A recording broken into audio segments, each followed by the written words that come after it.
We have with him here on the show Lieutenant Governor of Guam, Lieutenant Governor Josh Tenorio. Good morning, LT. Hey, good morning, Chris. Good morning. Hey, Sabrina, good morning. How are you doing? I just ran back to the front, so I'm catching my breath. We have our You were outside and you had to come back in? Yeah, I ran to the back to my office, so my office is in the back of the station, and then the radio station's in the front. So go ahead, Chris, you were saying something? No, we have our friend Mikey, who, I don't know if you guys know Mikey, rides around this area on a bike. He's always got a bunch of snacks on the handlebars. Yeah. Somebody took his clothes, so we had to go find him a pair of pants. So I ran to go get some of my gym clothes. Right, good guy. So if you see, I mean, just so you know, if you see someone rolling around Harmon, snacks on the handlebars in Sabrina's workout spandex, it's sanctioned. That's what. There's a backstory. LT, let's just jump right into it. I know that you had some briefings and meetings yesterday that you were going to update us on. So we'll just go ahead and give you the floor for the first part, and just tell us what you want to get out to the people of Guam. Well, you know, first of all, of course, on the healthcare side, so we've been getting great numbers with the community testing, but still want to express that we still are in a state of public health emergency, and although we were, like I said last week, although we're very optimistic, but this virus is still on Guam, and we do have to remember that. And I just want to encourage people to continue their posture that brought us to this point, because really the success of Guam in pushing back on the public health side has to do with the people of Guam and how they care for each other and how they've been willing to sacrifice and set aside their normal lives for what we're experiencing right now. So that's the first thing that I want to say. And now, of course, the second thing is going to be based on all of the economic aid that is that our people are entitled to. And the big one, now that we've seen the rebate paid, we have the program in Salapi. That one, the hard deadline for new applicants is June 12th. However, there's several thousand applications that are incomplete. They will continue to be worked on. It could be for various reasons. There might be an upload error in their form of ID, or maybe some other documentation that's missing. All of those will continue to be worked on, and people from the Public Health Call Center and from Department of Administration will be calling people to get their applications complete, and they will do that through the end of the month. Now, the big one, or I guess maybe the second big one, the biggest one was the EIP. It's the unemployment. Mm-hmm. And so the total number of claims that have been filed is about 14,494. And out of those, there's a large number that nearly 8,000 that need more work. And so there's a large amount of these claims that seem like there may be an error in how people interpreted a question. And our press office and labor will continue to try and get people to understand. But I think, as I understand it from my team, when there's a question that prompts and asks whether or not your hours were reduced or you were laid off or furloughed because of COVID, some people are thinking that the question is that they had COVID when it was displaced because of this, COVID economic displacement. So there's a large number in this call center that is up at GCC, staffed by GovGuam employees, and some volunteers are calling people to go over those discrepancies and try and get them cleared. On top of that, there seems to be some people that are outside of Guam trying to file, and those are, of course, being reviewed to make sure that there is no fraud. But there are also people that are filing that are retirees that are not entitled. So all of that administrative stuff is being settled. And today, for the claims, several thousand claims that are cleared already, I know that DOA and labor are meeting with their vendor to make sure that we can try and beat the mandated deadline. And the mandated procedure from the feds is that the governments have 3 weeks from the time that the claim was filed to pay. And I know that Dave Delasola and our administration are trying to make sure that we really beat that deadline. So today I'm looking forward to hearing yet another channel open and to try and see whether or not these claims that I guess, for lack of a term, clear, would be able to get paid at the soonest. The other thing is that we're still tracking with Department of Education all of the commodities that the U.S. Department of Agriculture is sending over, and so this week there is distribution. The distribution side at Dededo has finished, have depleted their staged bags, so they are done for today. And there's the other operation that started is down in Agate and Pneumatic, and that will continue. That's continuing as we speak. Also, this morning we have testing at the Inarajan Public Health Center for Inarajan or Southern residents that want to get tested. Tomorrow, I believe, is at MTM, and then on Thursday there is a village, and so keep up to date with the Joint Information Center to hear about that kind of stuff. Homeless RFP is still ongoing. GSA and Civil Defense reported yesterday that they are in the middle of that RFP, and then the services side, they're doing some work on that to push that out. And then finally, and maybe most importantly, I just want to congratulate all the graduates. Usually, Chris and Sabrina, we get to kind of read about the valedictorian and the salutatorian's addresses, but because there's no graduations, those speeches weren't given at graduations. So what we're doing is, I believe that we already have 7 schools done. We are recording the Valleys and Sallies, their addresses, and we will be rolling them out in the next couple days. And I think it's kind of cool for the greater population to hear what our young people have to say. And I feel I always get optimistic when I hear, the plans they have for the future. So right. I mean, but kind of like for a quick speed run on some of the things that I wanted to share with you today. That's pretty interesting, the filming of the Valleys and Sallies. I'm really curious because I feel like a lot of these graduation speeches, they kind of run the same, in the same territory. But with COVID-19, I'm really curious to see what these Valleys and Sallies are saying because, this is, talk about curveball. So some of them, the future is it's just a little different than what they expected. Their kids that are supposed to leave for university, but their universities are going to only be online. So I have a nephew, and I told him, I said, hey, you're saving on rent. When you get to go back, you get to go back. But, it is something that is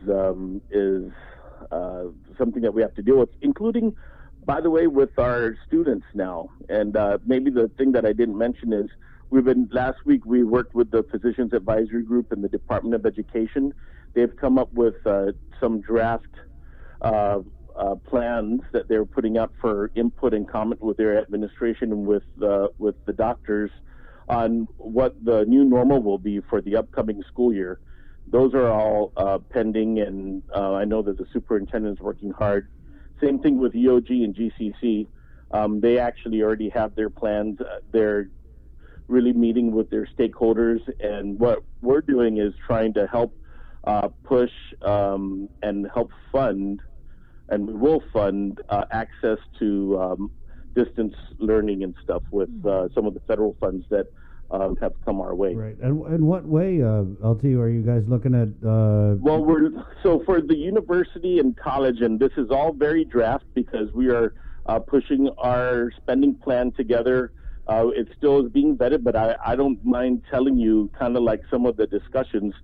For the folks at UOG and GCC, One of the things that we're crunching numbers and seeing whether or not it's going to be beneficial is providing a direct subsidy for the students and to refund all of their technology fees, the fees that are giving them their Wi-Fi access on campus, things like that, because we understand that UOG and GCC, especially GCC, are making some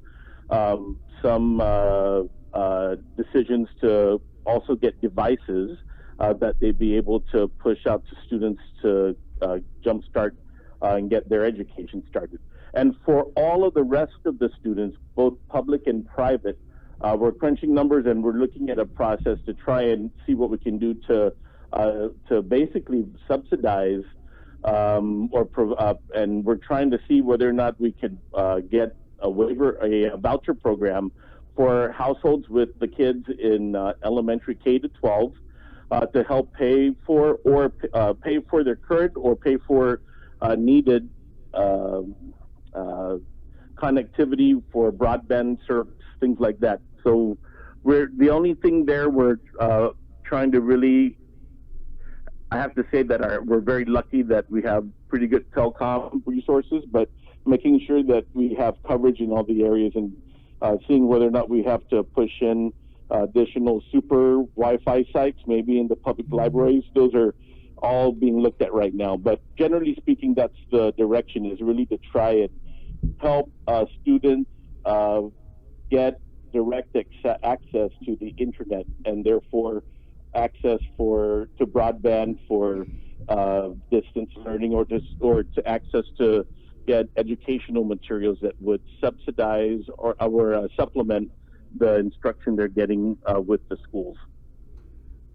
LT, how, I don't know, this is something I remember, I think this former Senator Dennis Rodriguez had floated an idea, and this is way back, about Wi-Fi zones, and how realistic would it be to set up big routers in maybe some of these government agency parking lots? I'm just thinking out loud here. No, you're actually I actually have a couple people on my team that are looking at that, right? And seeing where the gaps are and seeing whether or not we put them on community centers and public libraries and other areas. We've been also talking about, and both UOG, GCC, and DOE are also looking at that and verifying what their contracts are and seeing what we can do to try and get that. DOE is in a good situation, I would say, because they've been on the E-rate for many years, so the technology and the fiber that's running throughout the public schools is very, very strong and very, very solid. And then UOG, in a partnership with UH, because of research grant, they have access to the internet too, which is for research and education. So we've been meeting. We have a weekly call amongst that I convene with those three agencies, and we're getting our IT folks together to make sure that we maximize or optimize the resources we have to, with the goal of bridging access for the students to get as many information and support for this school year that's coming up. Nice. We had Dave Della Sola on about an hour ago, and we kind of went in on this hiring that the Republican Party had put out a press release, which I don't really want to touch too much on. But are you confident, LT, of the hiring of the staff to help administer this the PUA and the FPUC programs? When I say confident, David said that, we didn't advertise these jobs. They were handpicked by the director.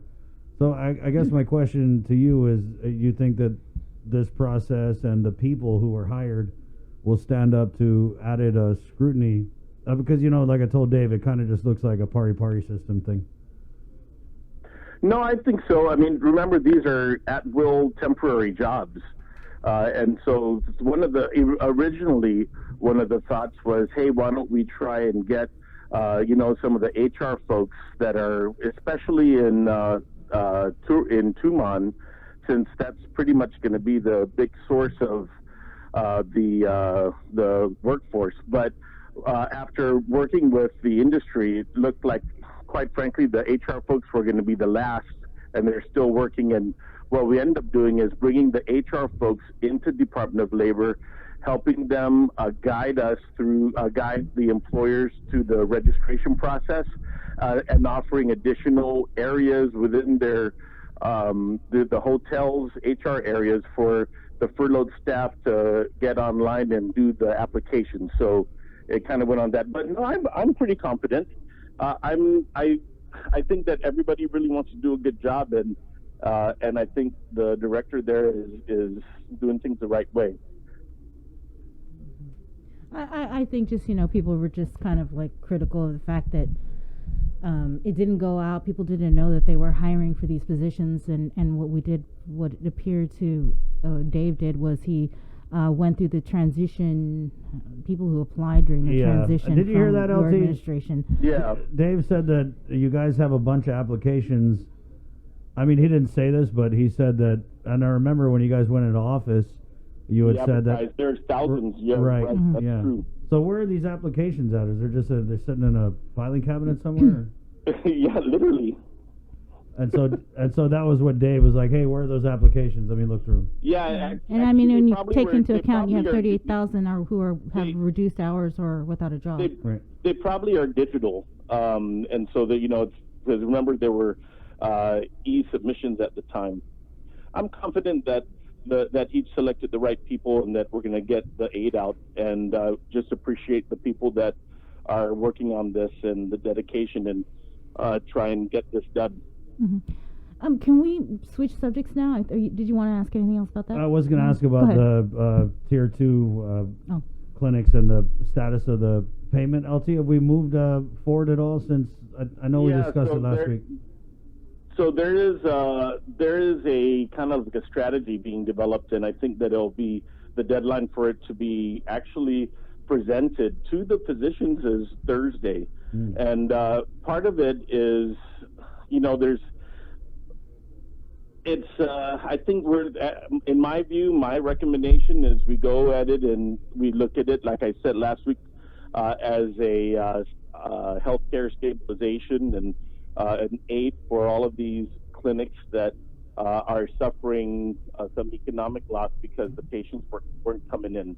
Because I think that the issue has been, when we haven't received billings that can be paid for as reimbursements. And I think the complexities, as I learned, is, when their patients come and it's charged to insurance, then it's not something that the government can double pay for. And I think that's where some of the complications are when you're dealing with patients, hundreds of patients in your database. So there is a proposal that is being vetted right now, and part of the vetting, I think, will make its way to the physicians where all the major clinics are in the Tier 2, and see whether or not that's something that we can approach in that way and give them and with the outcome and the objective we're looking for is to have these clinics stable and definitely open through this period of time.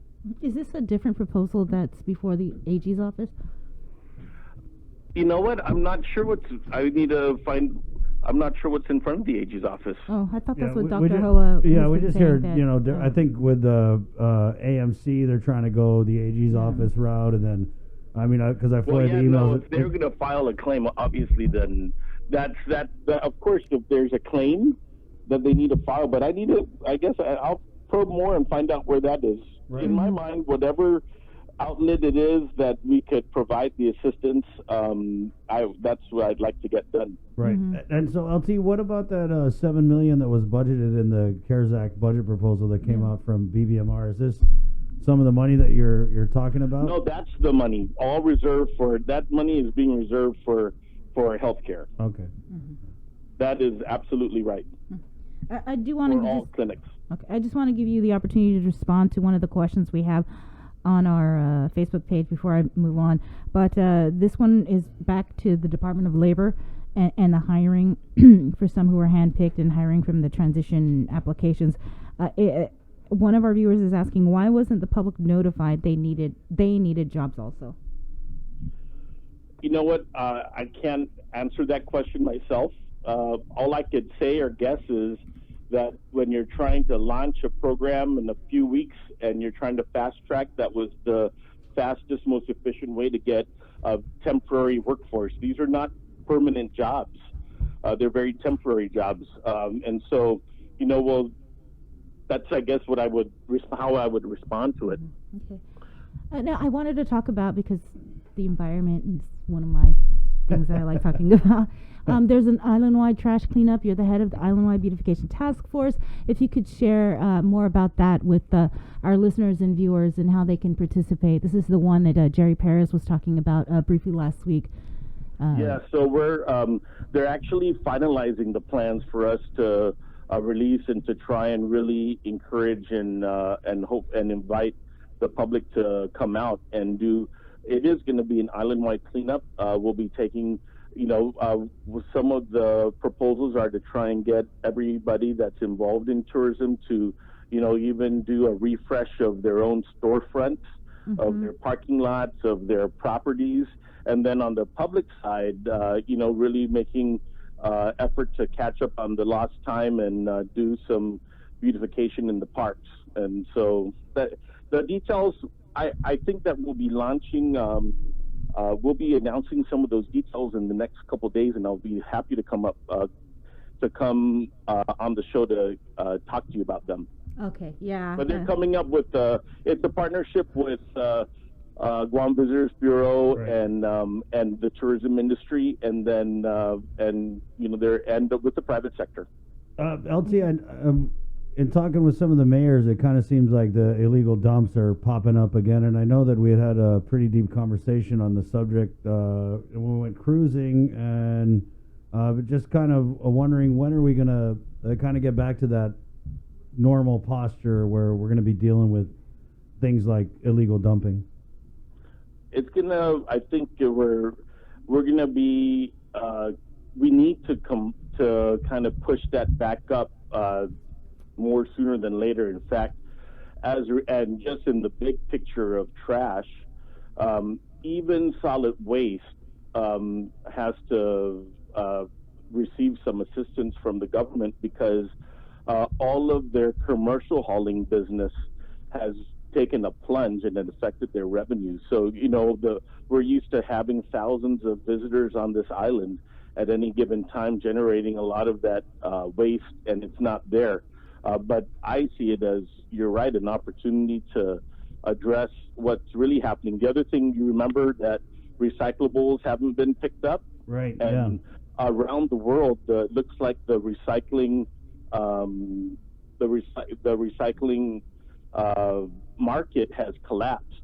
So there's different, different projects that are coming up that we're doing right now along in the zero waste school of thought. There's some projects that we are identifying, some federal funds and some local funds, to try and reduce the waste that's going in.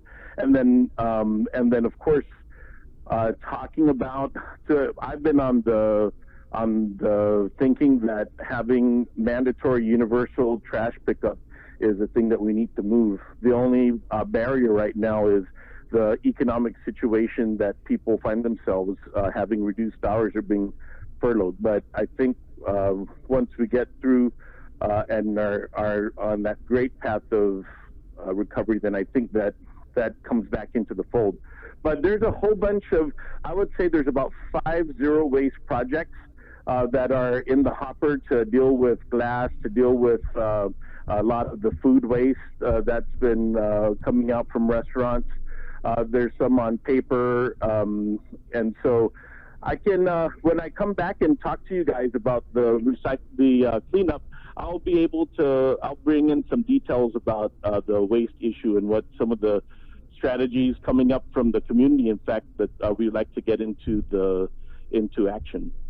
Oh, let's end on a party note here, LT. I know the Democratic Party, you guys have a chair, election. Right, yeah. So can we talk about that? Yeah, absolutely. So what we did is last Saturday was the opportunity that Guam Democrats had to indicate what our preference was. Of course, our party has already selected, well, at least with the Guam votes, has now formally has selected Vice President Joe Biden to lead our ticket. And I'm not sure, there's a lot of discussion. Usually, we select delegates to go to a convention, but unlike the other party that for sure is having theirs, I'm not sure if we're really going to have the same kind of convention that you would expect because of the public health situation. Right. With thousands of people from all corners of the country coming, it seems like something that needs to be mitigated. But no matter what, we have at least 7 votes to push. 5 of them were pledged to Biden, and 2 were pledged to Sanders, representing 30% of our caucus goers that wanted Sanders, despite him pulling out. And what do you? Let's just, I guess, go national real quick, LT. What do you make of this? Trump versus Biden. It's I think the number of battleground states is already 24, and it's amazing to me that Arizona, for example, looks like it's going to be solidly Democrat. But anything can happen. Even though I would just say that President Trump is a very strong president. He has 90% or 92% of the all Republicans are supporting him, which is super high. Yeah. And I just would never underestimate. It's going to be a long election, and I think that it's going to be a close one still. Oh, man, I wanted to ask you about Pride Month. So Pride, unfortunately, for us, obviously, we're going to move a lot of we're going to have, hopefully by October, we would already be in a very normal state and we'll be able to have a lot of the events. I know that there's a group that is planning a wave, and they will be pushing details out. And for me, I just say that even with the protests that happened over the weekend, if you're going to be doing these things, you need to wear a mask and you need to socially be distant. I know it's difficult, and it's a big balance between, the rights people have to their freedom to express themselves and to demonstrate versus what our reality is. And I just say, be safe. Although I wanted to participate, I didn't, and part of that is, the governor has asked us not to have events 25 people or more, right? And it is difficult because our island is very integrated. People love each other. We love to kiss and hug each other. It's hard for for islanders, but please just be extra careful. I don't think anybody's going to be offended if you don't hug them, but just be careful. But Pride, October, there'll be, hopefully Chris and Serena will be together at a Pride party in October. And remember, you committed to redo Easter, too, just so you know. I know, I did. And maybe I'll get a pink bunny suit for you. Real quickly, can we talk about, the protests on Friday, everything that's happened with George Floyd, and I think there's discussions right now in Washington, D.C., on legislation involving chokeholds, police accountability. Yeah. And even at the protest last week, there was someone who was holding up a sign, abolish police. Yeah. And I wanted to know if you'd like to weigh in on that. Yeah, I think that, I don't think that abolishing or defunding police is, police are there to provide safety. However, that being said, that doesn't mean that there can't be improvements in how any police misconduct is handled. We have a statute on the books that is a little flawed, that can probably be looked at just to handle. And that's the Police Review Commission. And the problem with the Police Review Commission is that you could have a finding on the Police Review Commission after an extensive review, but it's not going to result in anything that is going to be done administratively to them in the Civil Service Commission. And it's one of the areas that I've had long conversations with former Chief Ishizaki about, what could be done to connect the dots and make sure that there is a process that is very fair that and very transparent for any issues with regards to police brutality to be made. That being said, I would just say that the vast majority of law enforcement officers really want to do a good job. When you go to swearing in, they are promising to uphold the trust of the people. And I think that with the situation in the States and, the 8 minutes and 48 seconds that everybody saw a man basically whose life was taken, usually in the past when you hear about these things, it's a he said, she said, maybe Right. you have camera footage that is little this and you really can't make it out. Right. This one was just so clear, and I think it has resulted in people coming back and knowing that this issue really is the issue of race in the United States, right? There's the big sins they say in the U.S. Number one was the Native Americans and how they were displaced and killed. The second was slavery. The third sin of the U.S. is still unresolved, and that's the situation with all of us living in the colonies. That's what I'd say. Right on. Yeah, you're right, LT. Usually when some of these cases that we've seen in the past, we get like a little piece of video and then some other video comes out, or people kind of debate about whether or not it was justified. But I think why this has become such a flashpoint incident is because it's obvious we saw the whole thing and it was not justified. So. No. And, I think the fact that the facial expression of that officer, he was indifferent to that life. Yeah. It's just unacceptable. Okay, LT, we'll let you go. All right. Yeah. Well, have a great day, you guys, You and too. I'll talk to you soon. Okay. Right. Wash your hands. Thanks. Bye. Okay. Lieutenant Governor Josh Tenorio, while we're on the subject of the George Floyd and Black Lives Matter, let's catch up with our friend Nola Hicks, who organized the Black Lives Matter protest on Friday. Good morning, Nola. Good morning, Chris. Hi. Good morning, team. Good morning. So I guess let's just start on unpacking the protest, peaceful protest. I saw